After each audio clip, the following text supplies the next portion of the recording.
કેમ છો વિદ્યાર્થી મિત્રો? મજામાં ને? ચલો આજે આપણે ધોરણ 7માં સામાજિક વિજ્ઞાન વિશે અભ્યાસ કરીશું. તો દરેક વિદ્યાર્થી મિત્રો સામાજિક વિજ્ઞાન વિષયનું પાઠ્યપુસ્તક કાઢશે. અગાઉ મેં તમને સામાજિક વિજ્ઞાનમાં પાઠ નંબર 3 સુધીનો અભ્યાસ કરાયો હતો ને એ મેં તમને આપણે પાઠ પૂર્ણ કર્યો હતો અને એનું સ્વાધ્યાય મેં તમને હોમવર્કમાં આપ્યું હતું. તો તમે બધાએ કર્યું જ હશે અને હજુ પણ જેને સામાજિક વિજ્ઞાનનું હોમવર્ક કરવાનું બાકી હોય એટલે કે સ્વાધ્યાય પાઠ નંબર 3નું સ્વાધ્યાય લખવાનું બાકી હોય એ લખી દેજો. તો ચલો દરેક વિદ્યાર્થી મિત્રો ધોરણ 7માં સામાજિક વિજ્ઞાનનું પાઠ્યપુસ્તક ખોલશે. તો એમાં આજે આપણે પાઠ નંબર 9 પેજ નંબર 49 દરેક વિદ્યાર્થી મિત્રો પેજ નંબર 49 ખોલશે. એમાં આપણે પાઠ નંબર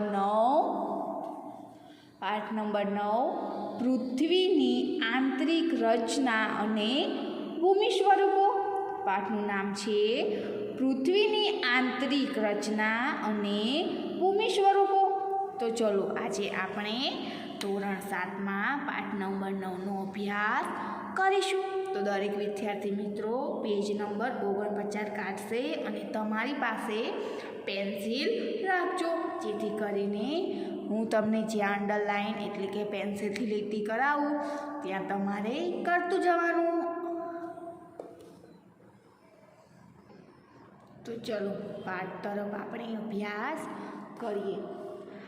આપણી પૃથ્વી એક એવો ગ્રહ છે કે જેના પર વિકસિત જીવન જોવા મળે છે. એટલે કેવી છે આપણી પૃથ્વી?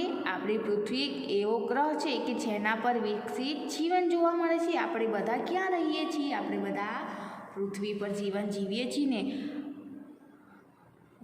પશુ પક્ષી, માનવ જાતિ, આદિમાનવ વગેરે પૃથ્વી પર આપણે જીવન જીવીએ છીએ ને. અન્ય અવકાશી પિંડોની જેમ પૃથ્વીનો આકાર પણ ગોળાકાર છે. કેવો છે? અવકાશી પિંડોની જેમ પૃથ્વીનો આકાર પણ ગોળાકાર છે. કેવો છે? આપણે પૃથ્વી કેવી છે? ગોળાકારમાં. તેમાં અંદર અને બહાર સતત પરિવર્તન થતું રહે છે. શું થાય છે? તેમાં અંદર અને બહાર સતત અલગ અલગ નવા પરિવર્તનો થતા રહે છે. શું આપણે એવું વિચાર્યું છે કે પૃથ્વીના આંતરિક ભાગમાં શું હશે ને પૃથ્વી કેવા પદાર્થોની બનેલી છે? તો ચલો આપણે તેનો અભ્યાસ કરીએ. પૃથ્વીનો આંતરિક ભાગ કે ભૂગર્ભ ભાગ? શું? પૃથ્વીનો આંતરિક ભાગ કે ભૂગર્ભ ભાગ? પૃથ્વી એક ડુંગળીની માફક એક ઉપર એક સ્તરથી ગોઠવાયેલ અને અનેક સ્તરોથી બનેલી છે. કેવી છે? ડુંગળી તો તમે બધાએ જોઈ છે ને. તો ડુંગળીની માફક એક ઉપર એક સ્તરથી ગોઠવાયેલી છે. એટલે કે જ્યારે ડુંગળીમાં કેટલાય પડ આવેલા હોય છે ને. એટલે તમે તમારા ઘરમાં ડુંગળી જોઈ જશે. એમ ડુંગળીના પડ હોય છે એમ પૃથ્વી પર એ પડની માફક છે. પૃથ્વી એ ડુંગળીની માફક એક ઉપર એક સ્તરથી ગોઠવાય અનેક સ્તરોથી બનેલી છે. જેમ ડુંગળીમાં પડ હોય છે એમ પૃથ્વી પણ અલગ અલગ સ્તરોથી બનેલી છે.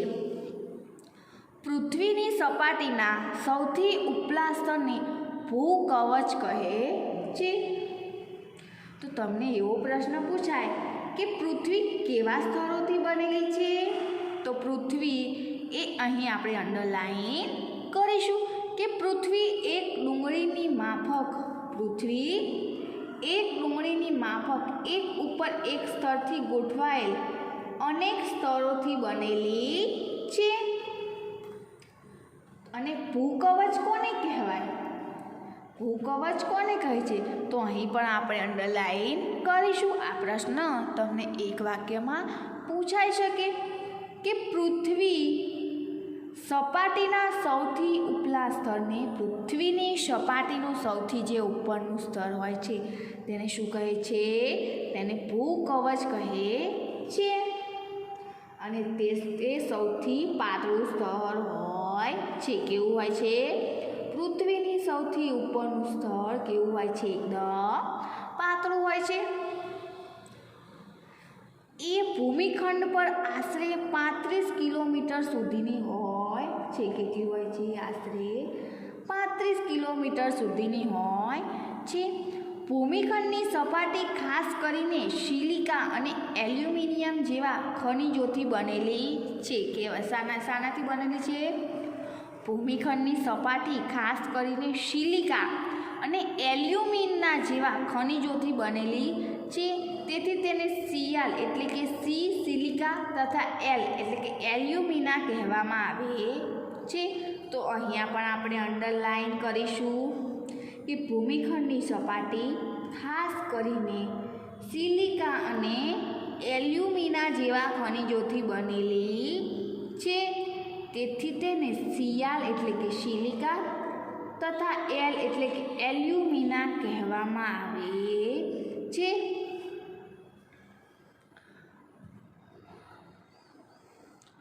મહાસાગરનું કવચ મુખ્યત્વે સિલિકા અને મેગ્નેશિયમનું બનેલું છે. શાનું બનેલું છે? મહાસાગરનું કવચ સિલિકા અને મેગ્નેશિયમનું બનેલું છે. તેથી તેને સીમા એટલે કે સિલિકા તથા મા એટલે કે મેગ્નેશિયમ કહેવામાં આવે છે. તો અહીંયા પણ આપણે શું કરીશું? અંડરલાઈન કરીશું. જાણવું ગમશે. પૃથ્વીના કદનો માત્ર 0.5% ભાગ ઘન પોપડો છે. શું છે?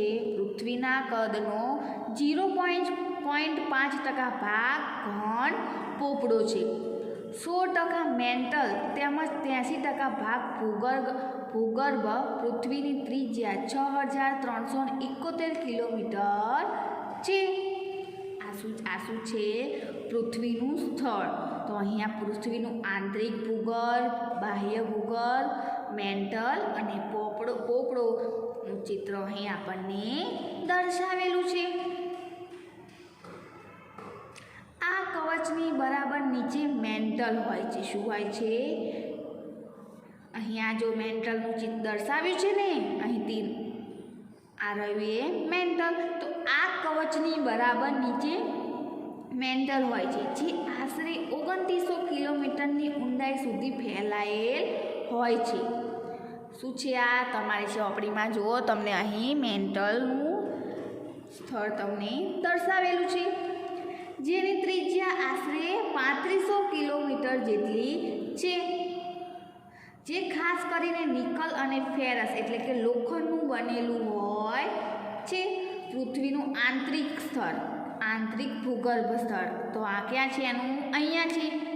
તો એની ત્રિજ્યા કેટલી હોય છે? આશરે તેની ત્રિજ્યા 3500 કિલોમીટર જેટલી હોય છે, જે ખાસ કરીને નિકલ અને ફેરસ એટલે કે લોખંડનું બનેલું હોય છે, તથા તેને નિર્ફ એટલે કે એટલે નિકલ અને એટલે ફેરસ કહે છે. કેન્દ્રીય ભૂગર્ભમાં તાપમાન, દબાણ અને પદાર્થોની ઘનતા ખૂબ જ વધુ હોય છે.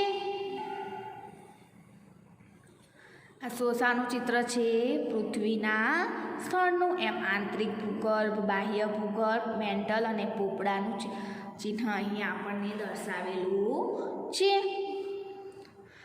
ખડકો અને ખનિજ. ખડકના પ્રકાર પોતાના ગુણ, કણના કદ અને તેની નિર્માણ પ્રક્રિયાના આધારે અલગ અલગ હોય છે. નિર્માણ પ્રક્રિયાની દ્રષ્ટિએ ખડકોના 3 ભાગ છે. કેટલા ભાગ છે? 3 ભાગ. તો તમને એવો પ્રશ્ન પૂછાય કે ખડકોના પ્રકાર કઈ રીતે પડે છે? તો ખડકના પ્રકાર પોતાના ગુણ, કણના કદ અને તેની નિર્માણ પ્રક્રિયાના આધારે અલગ અલગ હોય છે. અને નિર્માણ પ્રક્રિયાની દ્રષ્ટિએ ખડકોના 3 ભાગ છે. કયા? તો અહીં આપણને એની ચર્ચા કરીશું. અગ્નિકૃત ખડકો. એમાં પહેલો ખડક છે અગ્નિકૃત ખડકો એટલે કે ઇગ્નિયસ.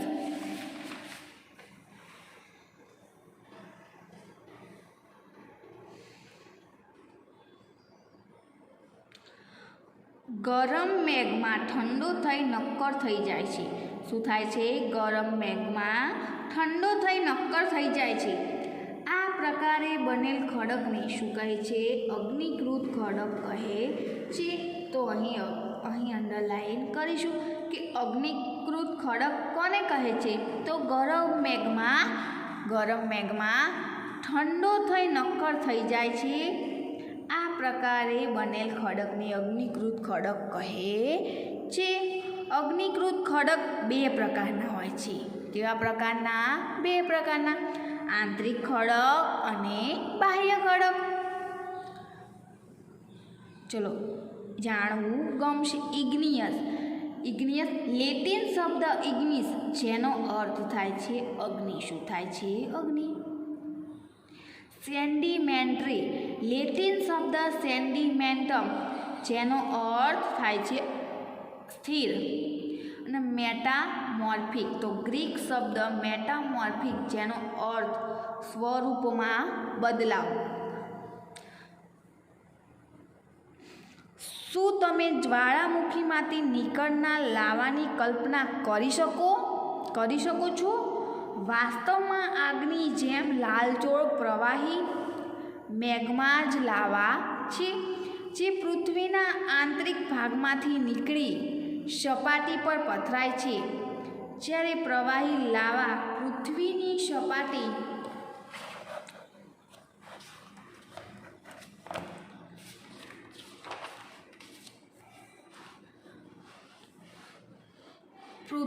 સપાટી પર આવે છે,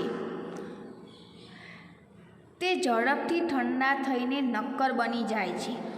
ભૂકવચ પર જોવા મળતા આવા ખડકોને બાહ્ય અગ્નિકૃત ખડક કહે છે. તેની સંરચના, ગોઠવણ ખૂબ નાની દાણદાર હોય છે. કેવી હોય છે? ખૂબ નાની અને દાણાદાર હોય છે. દ્રષ્ટાંત તરીકે બેસાલ્ટ પ્રવાહી મેઘમાં ક્યારેક ભૂકવચની અંદર ઊંડાઈએ જ ઠરી જાય છે. આ પ્રકારે બનેલ નક્કર ખડકને આંતરિક અગ્નિકૃત ખડક કહે છે. તો અહીં આપણે અંડરલાઈન કરીશું.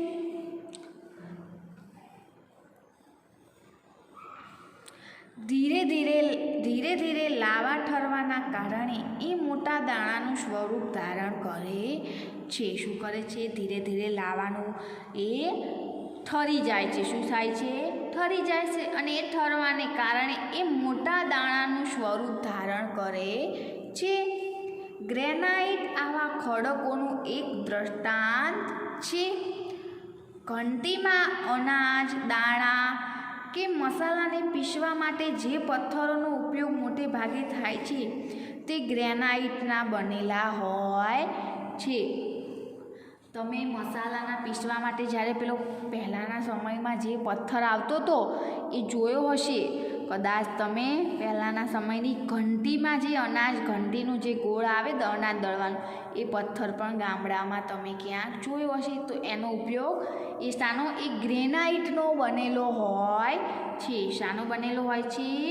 ગ્રેનાઇટનો.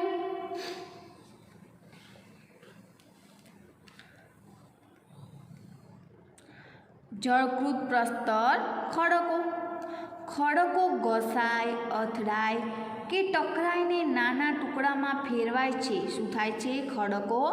બંને ખડક એકબીજા સાથે ઘસાય એટલે કે બંને અથડાય, એકબીજાને ટકરાય કે નાના ટુકડામાં ફેરવાય છે. આવા નિક્ષેપ પવન, હવા, પાણી વગેરે દ્વારા એક સ્થળેથી બીજા સ્થળે પહોંચે છે અને તે જમા થાય છે. આ નિક્ષેપિત ખડક દબાઈ અને નક્કર બની ખડકના સ્તર બનાવે છે. શું બનાવે છે? એ ખડકના સ્તર બનાવે છે. આ પ્રકારના ખડકોને પ્રસ્તર ખડક કહેવામાં આવે છે. દ્રષ્ટાંત તરીકે રેતાળ એટલે કે રેતીઓ, પથ્થર રેતના કણોથી બને છે. આ ખડકોમાં વનસ્પતિ, પાણી અને અન્ય સૂક્ષ્મ જીવાણુઓ જે ક્યારેય આ ખડકોમાં જોવા મળે છે, જે જીવાશ્મી પણ બને છે. રૂપાંતરિત ખડકો.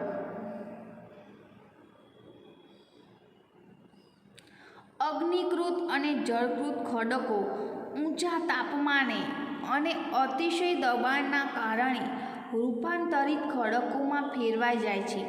તેવા ખડકોને રૂપાંતરિત ખડકો કહે છે. તો અહીં આપણે અંડરલાઈન કરીશું કે અગ્નિકૃત અને જળકૃત ખડકો ઊંચા તાપમાનને અને અતિશય દબાણને કારણે તેઓ ઊંચું તાપમાન અને તેઓને અતિશય દબાણને કારણે તેઓ શામાં રૂપાંતરિત ખડકોમાં ફેરવાઈ જાય છે. તેવા ખડકોને રૂપાંતરિત ખડકો કહે છે. દ્રષ્ટાંત તરીકે ચીકણી માટી સ્લેટમાં અને ચૂના પથ્થર અને આરસ પહાણમાં ફેરવાઈ જાય છે. ચીકણી માટી તમે જોઈ છે ગામડામાં, ક્યાંક તમે ચીકણી માટી જોઈ હશે. ચૂનાનો પથ્થર, તો ચૂનાનો પથ્થર પણ તમે જોયો હશે, એ આરસ પહાણમાં ફેરવાઈ જાય છે. જાણવું ગમશે.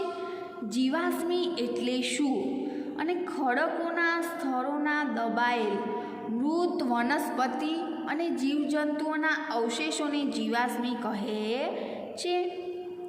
સુસાને તો અહીં આપણે અંડરલાઈન. ખડકોના સ્તરોના દબાયેલા મૃત વનસ્પતિ અને જીવજંતુના અવશેષોને જીવાશ્મી કહે છે. તો ચલો અહીં આપણને રૂપાંતરિત ખડકો, મેગ્મા, પ્રસ્તર ખડક, અગ્નિકૃત ખડક ચિત્ર દર્શાવેલું છે. ત્યારબાદ એને શું કહેવાય? ખડક ચક્ર કહેવાય. શું કહેવાય? ખડક ચક્ર. ત્યારબાદ પોપડો, એમાં ક્રેટર, શંકુ અને પૃથ્વી એટલે કે જ્વાળામુખીનો પોપડો દર્શાવેલો અહીં છે.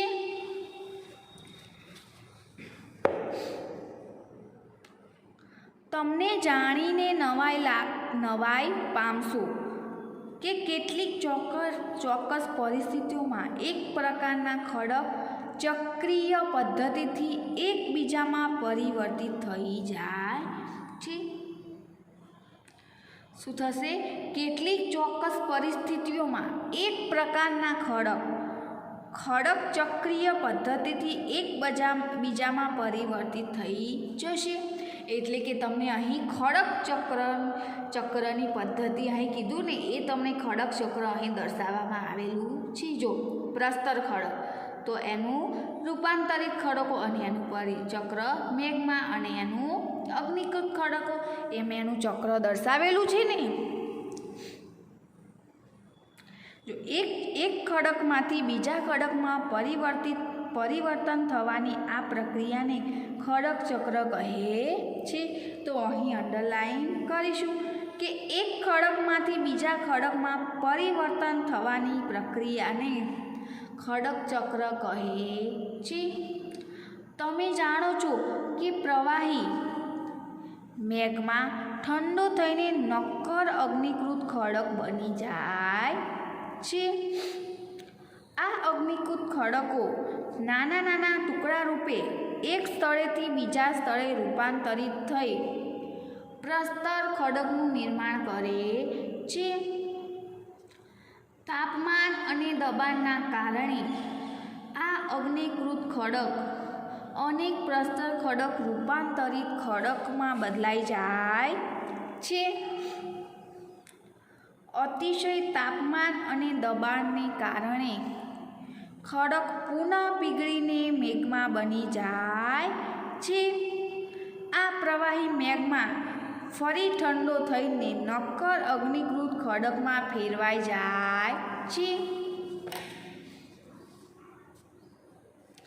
ખડકો એ આપણી માટે ખૂબ ઉપયોગી છે. નક્કર ખડકનો ઉપયોગ સડક, મકાન અને ઇમારત બનાવવા માટે કરવામાં આવે છે. ખડકનો ઉપયોગ શા માટે? સડક, મકાન અને ઇમારતો બનાવવા માટે થાય છે. ખડક વિવિધ ખનિજોમાંથી બનેલ છે. શામાંથી બને છે ખડક? ખડક એ વિવિધ ખનિજોમાંથી બને છે. ખનિજ એ કુદરતી રૂપે જોવા મળતો પદાર્થ છે. કેવી રીતે? ખનિજ એ કુદરત એટલે કે કુદરતી રીતે જોવા મળતો પદાર્થ છે, જેમાં નિશ્ચિત ભૌતિક ગુણધર્મ અને નિશ્ચિત રાસાયણિક મિશ્રણ હોય છે. ખનિજ એ માનવ જાતિ માટે ખૂબ મહત્વનું છે. શા માટે? ખનિજ એ માનવ જાતિ માટે ખૂબ મહત્વનું છે. તો તમને એવો પ્રશ્ન થાય કે ખનિજ કોને કહેવાય?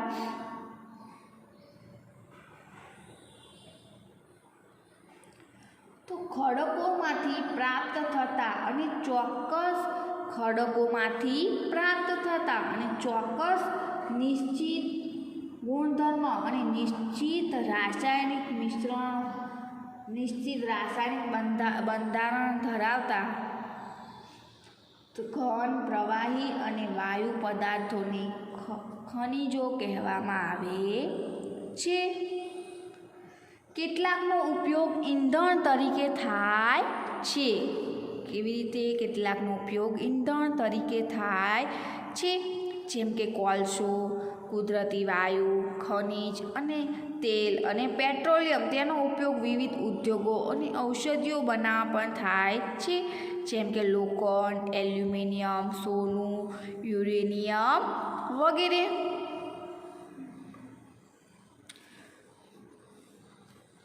ભૂમિ સ્વરૂપોનું નિર્માણ. મૃદાવરણ અનેક ભૂતકતીમાં વિભાજિત છે, જેને મૃદાવરણીય ભૂતકતિક એટલે કે પ્લેટ કહે છે. તમને એ જાણીને નવાઈ પામશો કે ભૂતકતીઓ એટલે કે પ્લેટો અલગ અલગ દિશામાં ફરતી રહે છે. એટલે કે વર્ષે ફક્ત થોડા સેન્ટીમીટર પૃથ્વીમાં પીગળેલ મેગ્મામાં થતી ગતિના કારણે આમ બને છે. પૃથ્વીની અંદર પીગળેલા મેગ્મા એક વર્તુળ રૂપે ફરતો રહે છે. કેવી રીતે? એક વર્તુળ રૂપે ફરતો રહે છે. પ્લેટની ગતિને કારણે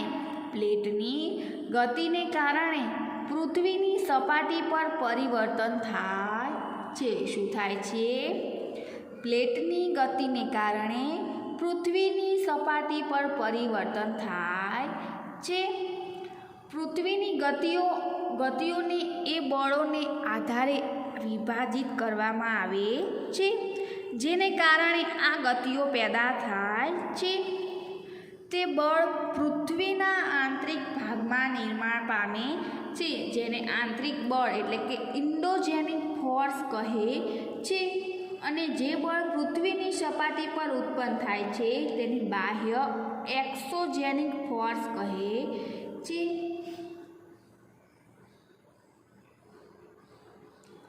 તો આપણને એવો પ્રશ્ન થાય કે પૃથ્વીની આકસ્મિક ગતિને કારણે, કઈ ગતિને કારણે?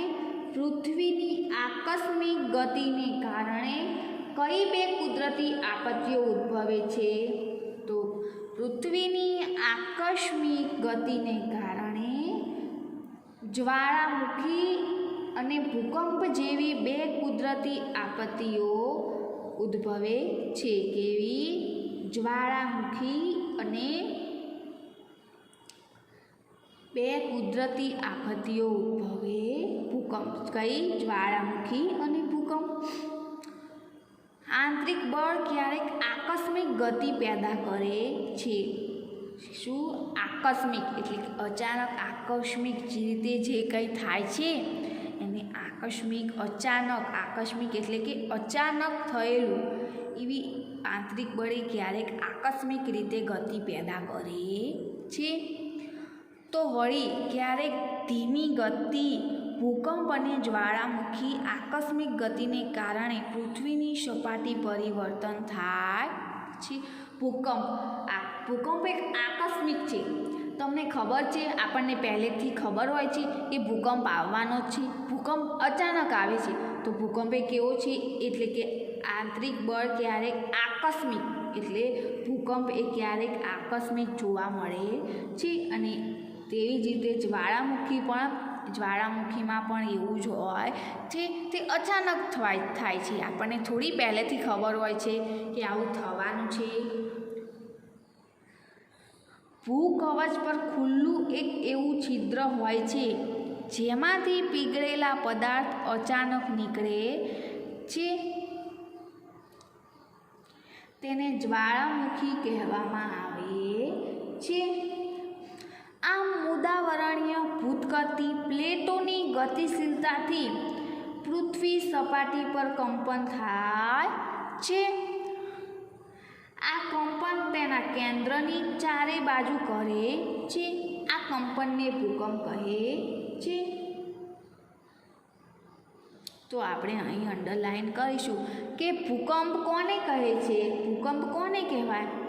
તો મૃદાવરણીય ભૂતકતી પ્લેટોની ગતિશીલતાથી પૃથ્વીની સપાટી પર કંપન થાય છે.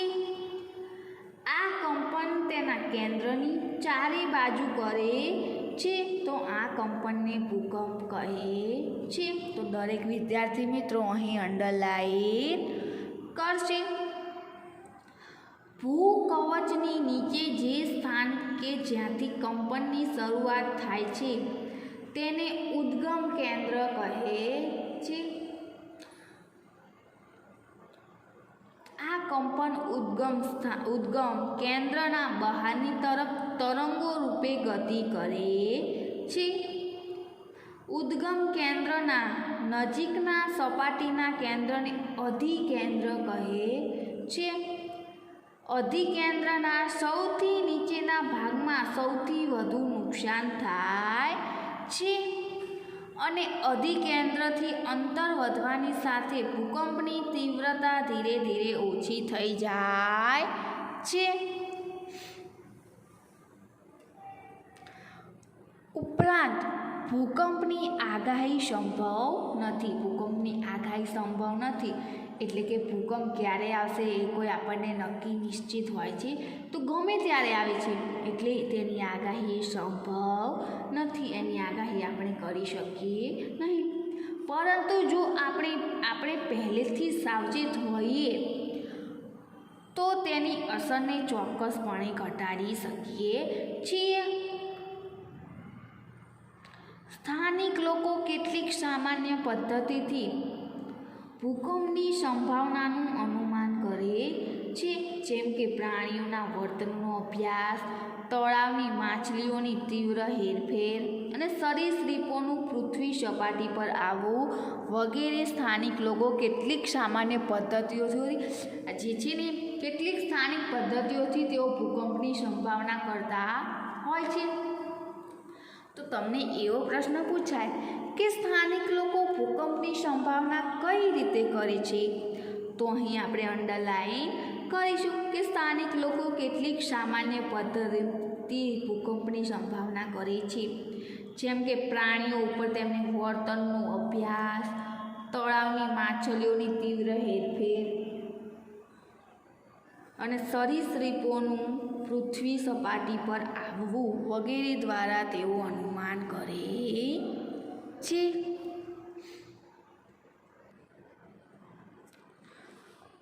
મુખ્ય ભૂમિ સ્વરૂપો. ઘસારણ એ ધોવાણ, પરિવહન અને નિક્ષેપણ જેવી પ્રક્રિયા દ્વારા ભૂમિ સપાટી સતત બદલાતી રહે છે.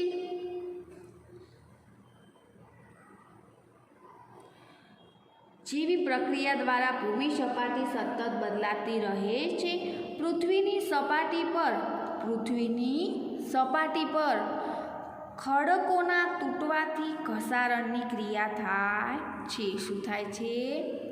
પૃથ્વીની સપાટી પર ખડકોના તૂટવાથી ઘસારણની પ્રક્રિયા થાય છે. ભૂસપાટી પર જળ, પવન અને હિમ જેવા વિભિન્ન ઘટકો દ્વારા થતા ક્ષયને ઘસારણ કહે છે. પવન, જળ વગેરે ઘસારાયુક્ત પદાર્થોને એક સ્થળેથી બીજા સ્થળે લઈ જાય છે તેને પરિવહન કહે છે. શું કહે છે? પવન, જળ વગેરે ઘસારાયુક્ત પદાર્થોને એક સ્થળેથી બીજા સ્થળે લઈ જાય છે તેને પરિવહન કહે છે. અને તે પદાર્થોનું અન્યત્ર નિક્ષેપણ કરે છે. શું થાય છે? તે પદાર્થોનું અન્ય સ્થળે નિક્ષેપણ કરે છે. ઘસારણથી નિક્ષેપણ સુધીની આ પ્રક્રિયા કઈ? ઘસારણથી નિક્ષેપણ સુધીની આ પ્રક્રિયા પૃથ્વીની સપાટી પર વિભિન્ન ભૂમિ સ્વરૂપોનું નિર્માણ કરે છે. નદીનું કાર્ય. નદીના પાણીથી જમીનનું ઘસારણ થાય છે. શાનાથી? નદીના પાણીથી જમીનનું ઘસારણ થાય છે. તમે બધાએ નદી, તળાવ, કૂવા એ બધું તો જોયું જ છે. તો નદીમાં જે પાણી હોય છે તેના કારણે શું થાય છે? જમીનનું ઘસારણ થાય છે. જ્યારે નદી નક્કર ખડક પરથી સીધા ઢોળાવવાળી ખીણ કે નીચાણવાળી ભૂમિમાં પડે તો તેને જળપ્રાપ્ત કે જળધોધ કહે છે.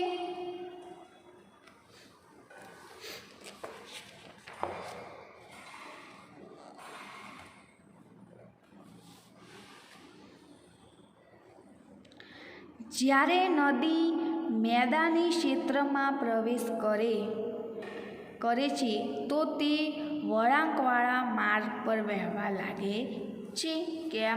જ્યારે નદી મેદાની ક્ષેત્રમાં એટલે કે મેદાન તરફ પ્રયાસ કરે છે તો તે વળાંકવાળા માર્ગ પર વહેવા લાગે છે. જ્યાં વળાંક આપેલો હોય એમ એ માર્ગ ઉપર તે સીધી વહેવા લાગે છે.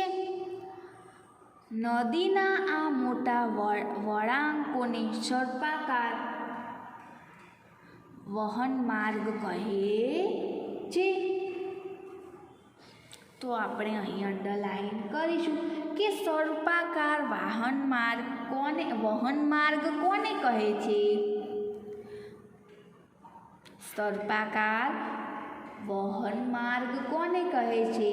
તો કે મેદાન પ્રદેશમાં નદીના કિનારાના જે ભાગમાં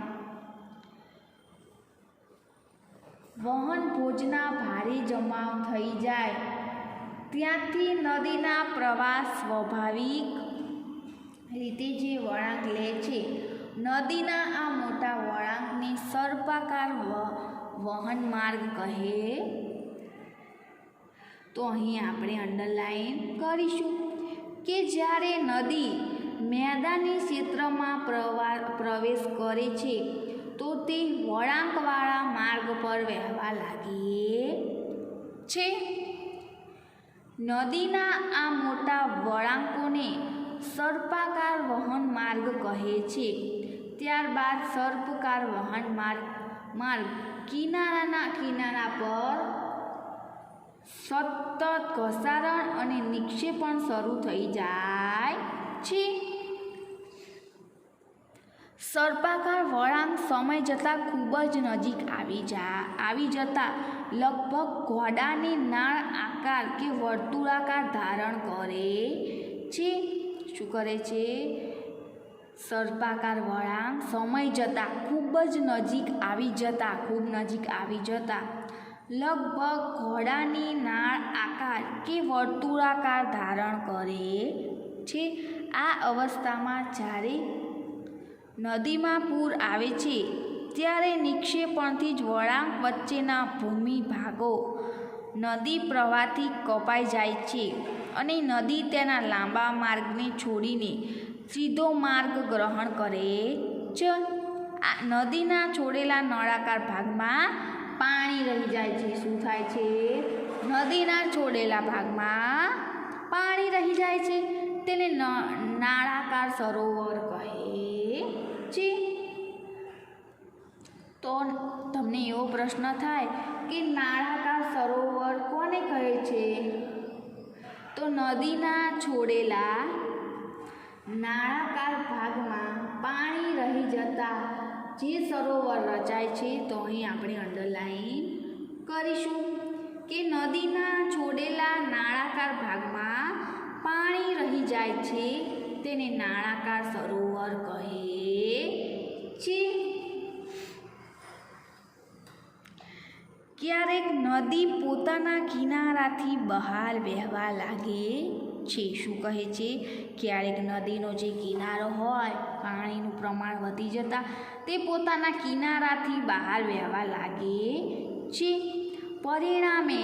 તેના પરિણામે નદી બહાર વહેવા લાગે એનું પરિણામે શું થાય? તો પરિણામે ક્યારેક નદી પોતાના કિનારાથી બહાર વહેવા લાગે છે. પરિણામે નજીકના વિસ્તારોમાં કાપ અને અન્ય પદાર્થોનું નિક્ષેપણ કરે છે. તેને પૂરના મેદાનો કહે છે.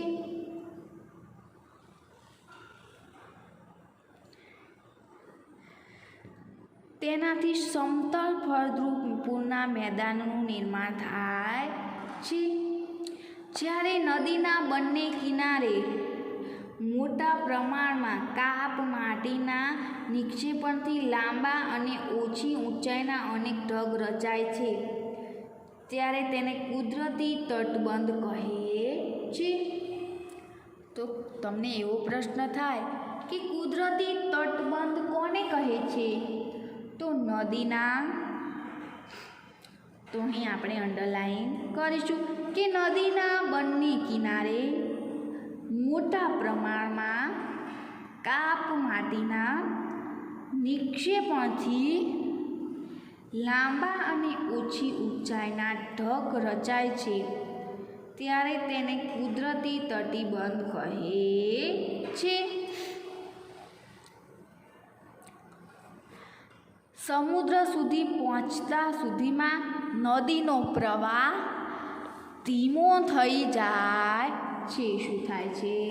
સમુદ્ર સુધી પહોંચતા નદીનું પાણી જે સમુદ્રમાં જાય છે ત્યાં સુધી પહોંચતા નદીનો પ્રવાહ કેવો થઈ જાય છે? નદીનો પ્રવાહ ધીમો થઈ જાય છે તથા નદી અનેક પ્રવાહોમાં વિભાજિત થઈ જાય છે. શું થાય છે? તે અનેક પ્રવાહોમાં વિભાજિત થઈ જાય છે જેને શાખા પ્રશાખા કહેવામાં આવે છે.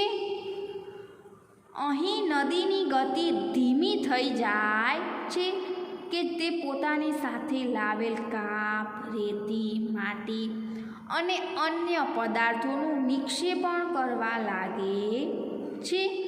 દરેક શાખા પ્રશાખા પોતાના મુખનું નિર્માણ કરે છે. બધા મુખના નિક્ષેપણના જથ્થાથી મુખ ત્રિકોણ એટલે કે ડેલ્ટાનું નિર્માણ થાય છે.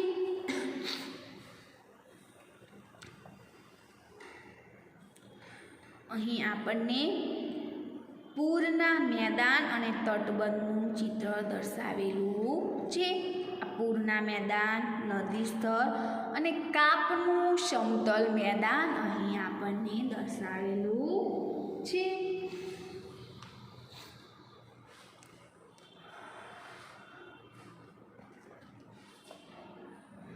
સમુદ્ર મોજાનું કાર્ય. સમુદ્ર મોજાના ઘસારણ અને નિક્ષેપણ કિનારાના ભૂમિ સ્વરૂપો બનાવે છે. સમુદ્રના મોજા સતત ખડકો સાથે ટકરાયા કરે છે. શું થાય છે?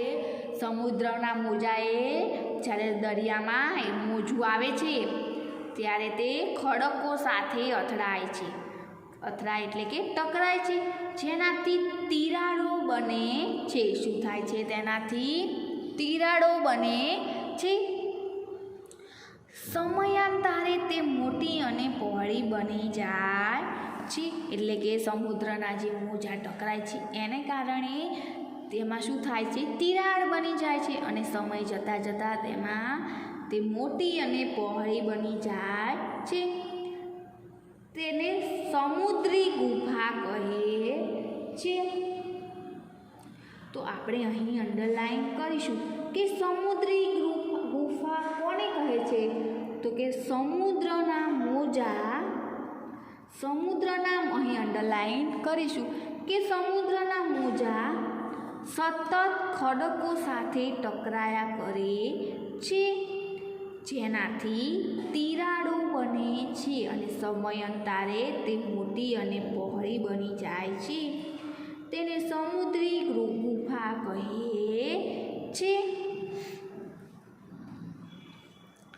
આ ગુફાઓના મોટા થતા જવાથી માત્ર છત જ રહે છે, જેનાથી તટીય એટલે કે મહેરાબ કમાન બને છે.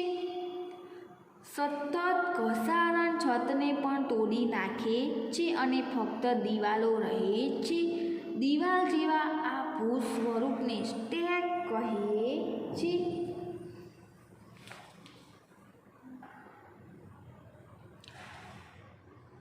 તો તમને એવો પ્રશ્ન કરે કે સ્ટેક કોને કહે છે? તો સમુદ્રના મોજાના ઘસારણથી, સમુદ્રના મોજાના ઘસારણથી દિવાલ જેવી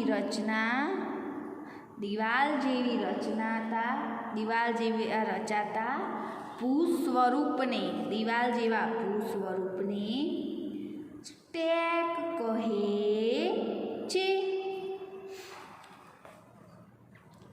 સમુદ્ર જળની ઉપર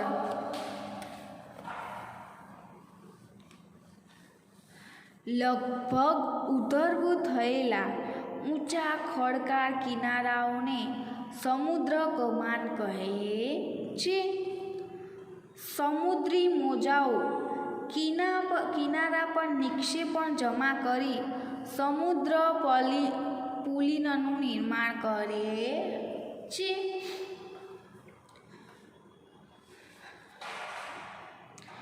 હિમનદીનું કાર્ય.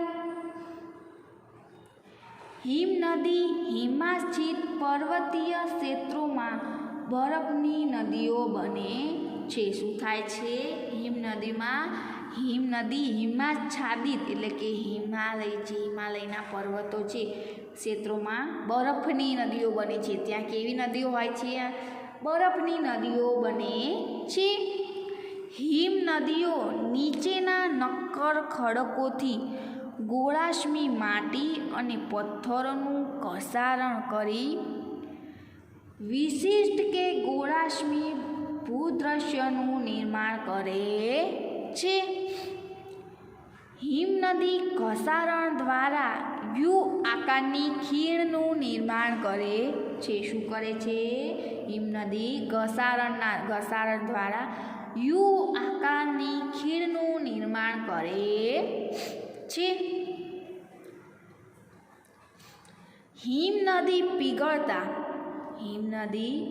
પીગળતા પર્વતીય ક્ષેત્રોમાં આવેલા કોતરોમાં પાણી ભરાઈ સરોવરનું નિર્માણ થાય છે. હિમનદી દ્વારા લેવામાં આવેલ પદાર્થો જેવા કે નાના મોટા ખડકો, રેતી અને કાંકરા નિક્ષેપિત થતાં તેના પ્રવાહ વચ્ચે ટેકરી રૂપ ડ્રમલીન ભૂમિ સ્વરૂપની રચના થાય છે. પવનનું કાર્ય. રણમાં પવન એ ઘસારણ અને નિક્ષેપણનું મુખ્ય પરિબળ છે. રણ પ્રદેશમાં શું છે? રણમાં પવન એ ઘસારણ અને નિક્ષેપણનું મુખ્ય પરિબળ છે.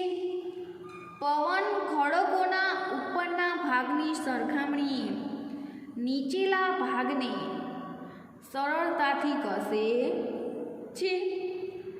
આથી આવા ખડકોના આધારે સાંકડો અને મથાળું મોટું રહે છે. રણમાં ભૂછત્ર આકારના ખડકો જોવા મળે છે. કેવા?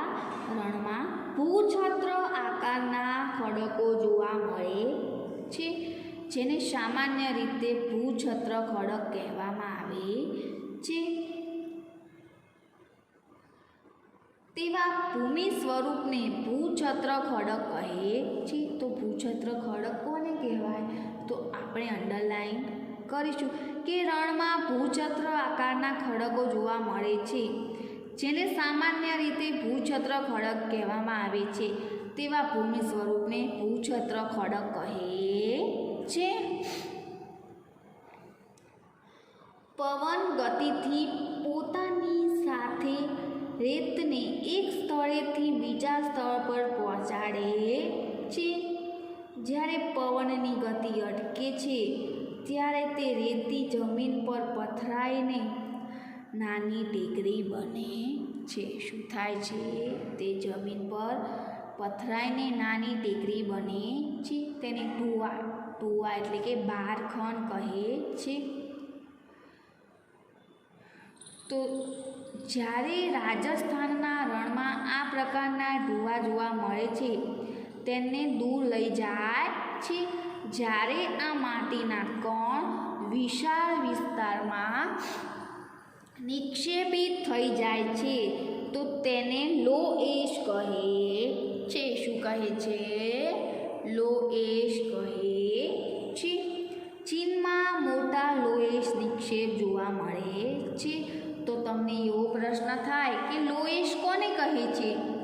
તો અહીં આપણે અંડરલાઈન કરીશું કે જ્યારે માટીના કણ વિશાળ વિસ્તારમાં નિક્ષેપિત થઈ જાય છે તો તેઓને લો એશ કહે છે, અને ચીનમાં મોટા લો એશ નિક્ષેપ જોવા મળે છે. તો ચલો અહીં આપણા પાઠનું પુનરાવર્તન થયું. તો ચલો આપણે સ્વાધ્યાય તરફ આગળ વધીએ. તો સ્વાધ્યાય પ્રશ્ન નંબર 1, યોગ્ય જોડકા જોડો. તો અહીં આપણને અ અને બ આપેલું છે. તો એમાં એ છે કે પૃથ્વીની સપાટીથી સૌથી ઉપરનું સ્થળ. તો શું આવે? પૃથ્વીની સપાટીથી સૌથી ઉપરનું સ્થળ શિયાળ. તો અહીં આપણે ઈ લખીશું. શું થાય? શિયાળ. પછી રૂપાંતરિત ખડક. શું છે? રૂપાંતરિત ખડક. તો રૂપાંતરિત ખડક આરસ પહાડ પથ્થરો. તો અહીં સી આવશે. હવે 3, નદીનું કાર્ય. શું છે? નદીના કાર્યમાં પૂરના મેદાનો આવશે. તો અહીં આપણે ડી કરીશું. પવનનું કાર્ય શું છે? પવનનું કાર્ય. તો એમાં રેતીના ટુવા. શું આવશે? પવનનું કાર્ય. તો એમાં રેતીના ટુવા. અને હિમ નદીનું ઘસારાત્મક સ્વરૂપ. તો એમાં શું આવશે? ગોળાશ્મી. શું આવશે? ગોળાશ્મી. બ, ખાલી જગ્યા પૂરો. તો એમાં એક છે કે પૃથ્વીની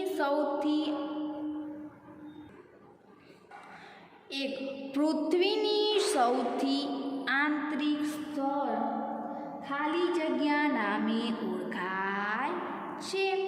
તો પૃથ્વીનું સૌથી આંતરિક સ્થળ ભૂગર્ભ નામે ઓળખાય છે. કયા નામે? ભૂગર્ભ નામે ઓળખાય છે. પ્રશ્ન નંબર 2, અનાજ પીસવા માટે ખાલી જગ્યા પથ્થરનો ઉપયોગ થાય છે. તો કયા પથ્થરનો આપણે આગળ અભ્યાસ કર્યો? તો કયા પથ્થર? તો ગ્રેનાઇટ. કયો પથ્થર? ગ્રેનાઇટ. બધા સાથે સાથે જવાબ લખતા રહેજો. આ સ્વાધ્યાય તમારી સામાજિક વિજ્ઞાનની નોટબુકમાં લખવાનું રહેશે. ખાલી જગ્યા 3. ભૂકવચની નીચે જે સ્થાને કંપનીની શરૂઆત થાય છે તેને ખાલી જગ્યા કહે છે. તો એને શું કહે છે? ઉદ્ગમ કેન્દ્ર કહે છે. શું કહે છે?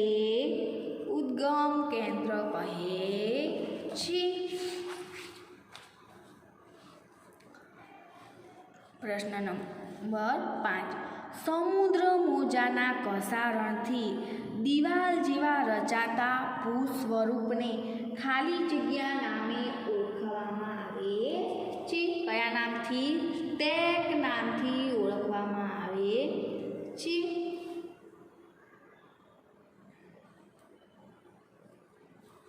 સમુદ્ર મોજાના ઘસારણથી દિવાલ જેવા રચાતા સ્વરૂપને સ્ટેક નામે ઓળખવામાં આવે છે.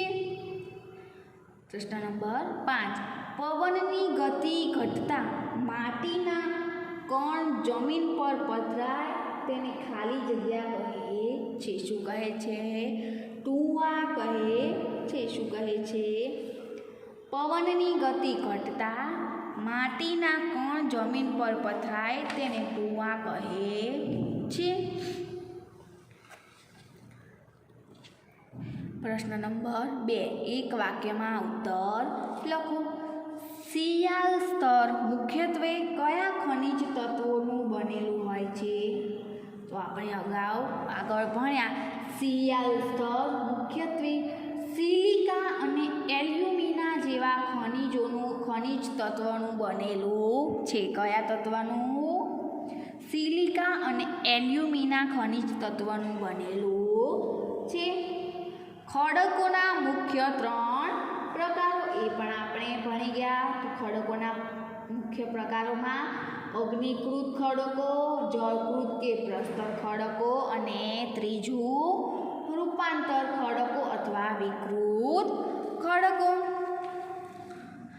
આંતરિક અગ્નિકૃત ખડકો એટલે શું અને આંતરિક બળ એટલે શું? જળ પ્રાપ્ત કોને કહે છે?